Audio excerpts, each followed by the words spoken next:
Maayong adlaw, ug karong adlaw ubanin na pud ko ninyo kay naa na pud tay tilawan o adtuan na bagong coffee shop diri sa may Kabantian, Davao City.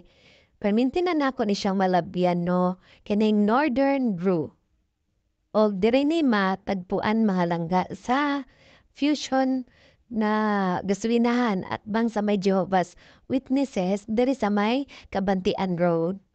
Nice kaayo ang place, pero pag tan-aw nimo siya sa gawas, murag gamay lang jud siya, pero pag sulod, luag-luag man di ay of nice kaayo ang place kay mingaw. Siguro daghan mga tao diri ini kagabiin na. So, ang ilang mga kape dili pud kaayo mahal, o dili pud kay barato, tama-tama lang siya. So, nagtilaw na pud mi sa akong paborito na cafe macchiato. Una akong gi-order mga langga, no? Og tulo daay mi.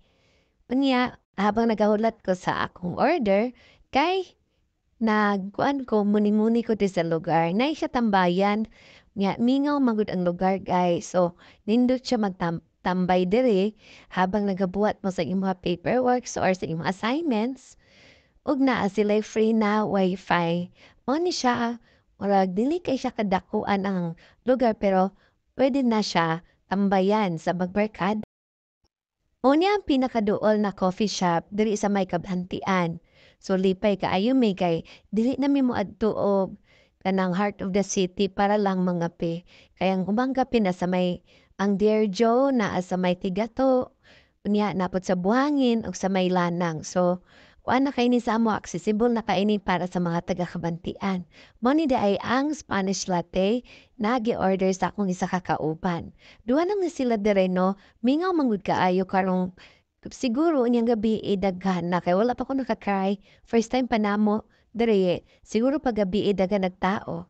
Ug mao ni akong gi-partner, mao lang pud ni ilang pagkaon dire. Pero pwede ka maka-order og mga rice meals at saka pang merienda.